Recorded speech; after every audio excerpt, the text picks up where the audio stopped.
पूरे वर्ल्ड में लगभग 3 लाख से ज्यादा फुटबॉल क्लब है और एक फुटबॉल क्लब की कीमत करोड़ों और अरबों में होती है। लेकिन इस वर्ल्ड में एक ऐसा इंसान है जो लगभग 10 फुटबॉल क्लब के मालिक है, जिसकी कीमत लगभग एक देश के जीडीपी से भी ज्यादा हो जाता है। आखिर वो इंसान कौन है और किस देश का है, और उसने फुटबॉल जैसी ग्लोबल गेम में इतना बड़ा खेल कैसे खड़ा कर दिया?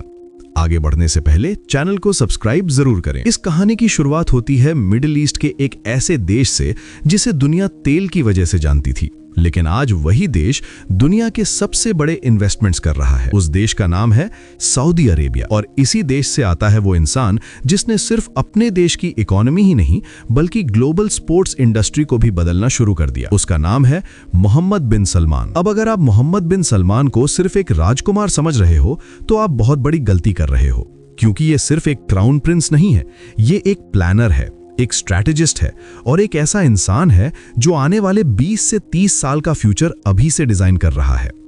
सऊदी अरेबिया पहले पूरी तरह ऑयल पर डिपेंडेंट था, लेकिन मोहम्मद बिन सलमान ने एक विजन रखा कि अगर दुनिया रिन्यूएबल एनर्जी की तरफ चली गई तो सऊदी अरेबिया का क्या होगा।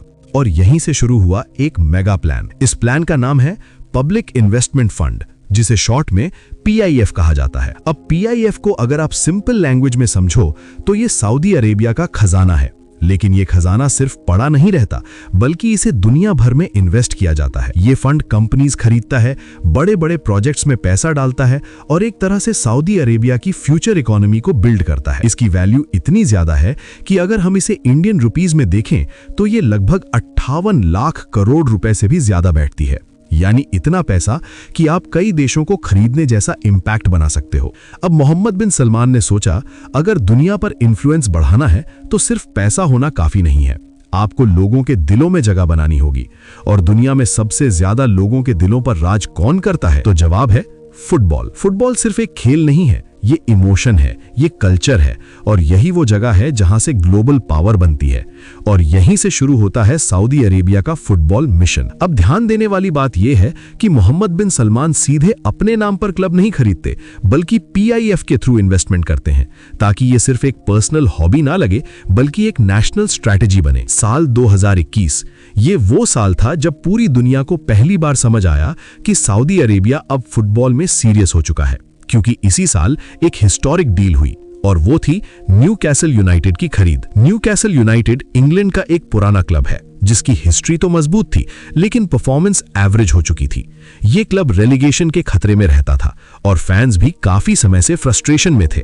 लेकिन फिर अचानक एक दिन खबर आती है कि सऊदी अरेबिया का PIF इस क्लब को खरीदने जा रहा है। जब ये डील फाइनलाइज हुई तो लगभग 305 मिलियन पाउंड में ये क्लब खरीदा गया। अगर इसे इंडियन रुपीस में बदलें तो ये करीब 3000 करोड़ रुपए बैठता है। लेकिन असली कहानी यहां नहीं है। असली कहानी ये है कि इस क्लब के पीछे अब कौन खड़ा है।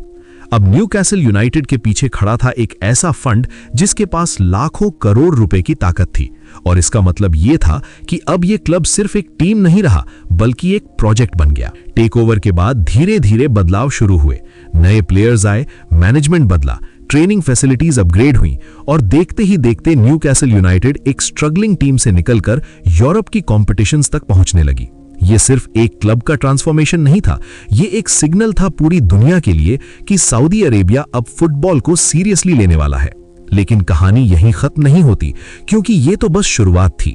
मोहम्मद बिन सलमान का विजन सिर्फ एक क्लब खरीदने का नहीं था बल्कि एक इकोसिस्टम बनाने का था, और इसके लिए उन्होंने दुनिया के दूसरे बड़े क्लब मॉडल्स को भी स्टडी किया। और अब यहीं से शुरू होता है वो फेज जहां एक एक करके ये पूरा नेटवर्क समझ आता है। सबसे पहले नजर जाती है इंग्लैंड के ही एक और पावर हाउस क्लब पर, मैनचेस्टर सिटी। अब टेक्निकली ये क्लब सीधे PIF के पास नहीं है, लेकिन इसका ओनरशिप मॉडल मिडिल ईस्ट से जुड़ा हुआ है, और यही वो ब्लूप्रिंट है जिसे सऊदी अरेबिया क्लोजली फॉलो कर रहा है। मैनचेस्टर सिटी आज सिर्फ एक क्लब नहीं है, ये एक सिस्टम है, एक नेटवर्क है जहां से टैलेंट निकलता है, ट्रॉफीज आती हैं और ब्रांड वैल्यू लगातार बढ़ती रहती है। इस क्लब की वैल्यूएशन अगर इंडियन रुपीस में देखें तो ये करीब 2 लाख करोड़ रुपए के आसपास बैठती है, और यही वो लेवल है जहां सऊदी अरेबिया अपने प्रोजेक्ट्स को ले जाना चाहता है। अब अगर इकोसिस्टम बनाना है तो सिर्फ बड़े नाम वाले क्लब काफी नहीं होते, आपको ऐसे क्लब्स भी चाहिए जो फ्यूचर के स्टार्स तैयार करें। और यहीं पर एंट्री होती है ऑस्ट्रिया के क्लब रैल्सबर्ग सैल्जबर्ग की। रैल्सबर्ग सैल्जबर्ग को अगर आप ध्यान से देखोगे तो ये एक टैलेंट फैक्ट्री है। यहाँ यंग प्लेयर्स आते हैं, डेवलप होते हैं और फिर बड़े क्लब्स में ट्रांसफर हो जाते हैं। यानी ये क्लब फ्यूचर को बनाता है। ये वो जगह है जहां से नेक्स्ट सुपरस्टार्स निकलते हैं। इसकी पूरी सिस्टम की वैल्यूएशन अगर इंडियन रुपीस में देखें तो ये करीब 1.3 लाख करोड़ रुपए के आसपास बैठती है। अब इकोसिस्टम का अगला हिस्सा आता है लेगेसी, हिस्ट्री और ब्रांड पावर, और इसके लिए नजर जाती है इटली के लेजेंडरी क्लब यूवेंटस पर। यूवेंटस सिर्फ एक क्लब नहीं है, ये एक आइडेंटिटी है।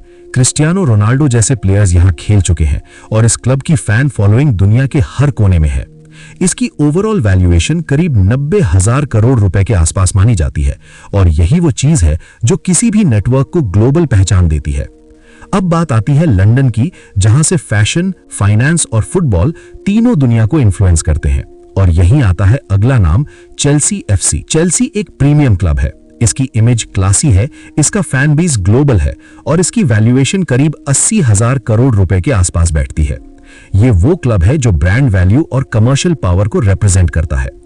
अब तक आपने देखा इंग्लैंड, ऑस्ट्रिया, इटली, लेकिन मोहम्मद बिन सलमान का विजन सिर्फ यूरोप तक सीमित नहीं है। अब एंट्री होती है यूनाइटेड स्टेट्स की, जहां फुटबॉल धीरे धीरे ग्रो कर रहा है और यहां का सबसे बड़ा नाम आता है LA Galaxy. LA Galaxy USA का एक आइकॉनिक क्लब है। यहां डेविड बेकहम जैसे लेजेंड्स खेल चुके हैं। ये क्लब एंटरटेनमेंट, बिजनेस और स्पोर्ट्स तीनों का मिक्स है। इसकी वैल्यूएशन करीब 67,000 करोड़ रुपए के आसपास बैठती है और ये नॉर्थ अमेरिका मार्केट को कैप्चर करने का एक गेटवे है। अब वापस इंग्लैंड की तरफ चलते हैं, जहां एक हिस्टोरिक क्लब है जिसकी आइडेंटिटी फाइट, पैशन और हिस्ट्री से जुड़ी है, और वो है आर्सेनल। आर्सेनल लंदन का एक ऐसा क्लब जो हमेशा अटैकिंग फुटबॉल और लॉयल फैन बेस के लिए जाना जाता है। इसकी वैल्यूएशन करीब 56,000 करोड़ रुपए के आसपास बैठती है और यह क्लब स्टेबिलिटी और लॉन्ग टर्म विजन को रिप्रेजेंट करता है। अब अगला कदम जाता है फ्रांस की तरफ, जहां एक ऐसा क्लब है जो पिछले कुछ सालों में सुपरस्टार कल्चर का सिंबल बन गया है, और वो है PSG। PSG ये वो क्लब है जहां लियोनेल मेसी, नेमार और एम्बाप्पे जैसे प्लेयर्स खेले हैं। ये सिर्फ फुटबॉल क्लब नहीं है, ये ग्लैमर है, मीडिया पावर है और ग्लोबल अटेंशन का केंद्र है। इसकी वैल्यूएशन करीब 54,000 करोड़ रुपए के आसपास बैठती है। अब इटली की तरफ एक बार फिर लौटते हैं, जहां एक और हिस्टोरिक क्लब है, इंटर मिलान। इंटर मिलान ये क्लब डिसिप्लिन, स्ट्रैटेजी और जीतने की मेंटालिटी के लिए जाना जाता है। इसकी वैल्यूएशन करीब 52,000 करोड़ रुपए के आसपास है और ये यूरोपियन डोमिनेंस को मजबूत करता है। और अब आता है इस लिस्ट का आखिरी क्लब, इंग्लैंड का ही एक अंडरडॉग लेकिन बेहद इंपॉर्टेंट पीस, वुल्वरहैम्पटन वांडरर्स। वुल्व्स ये क्लब भले ही सबसे बड़ा नाम ना हो, लेकिन ये स्मार्ट इन्वेस्टमेंट का एग्जाम्पल है।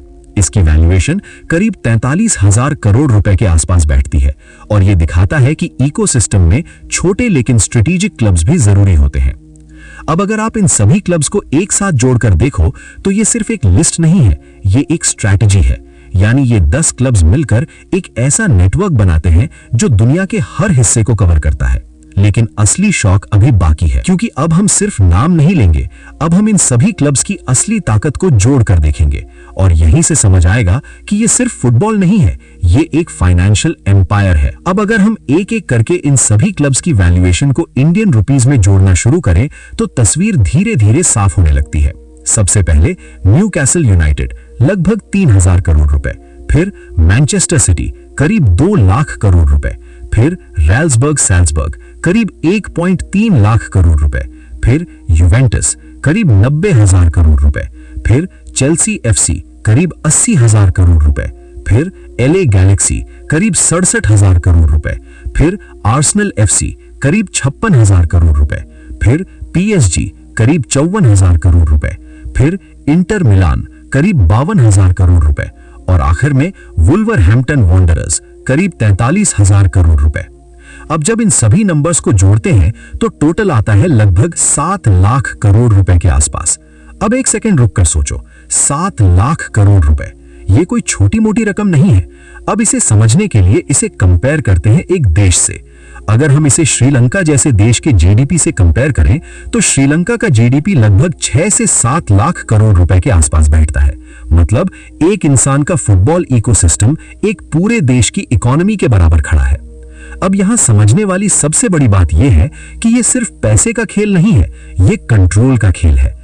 जब आपके पास इतने अलग अलग देशों में क्लब्स होते हैं तो आपके पास होता है टैलेंट फ्लो कंट्रोल करने की ताकत, ट्रांसफर मार्केट को इन्फ्लुएंस करने की ताकत, स्पॉन्सरशिप डील्स को कंट्रोल करने की ताकत और सबसे इंपॉर्टेंट ग्लोबल नैरेटिव को कंट्रोल करने की ताकत।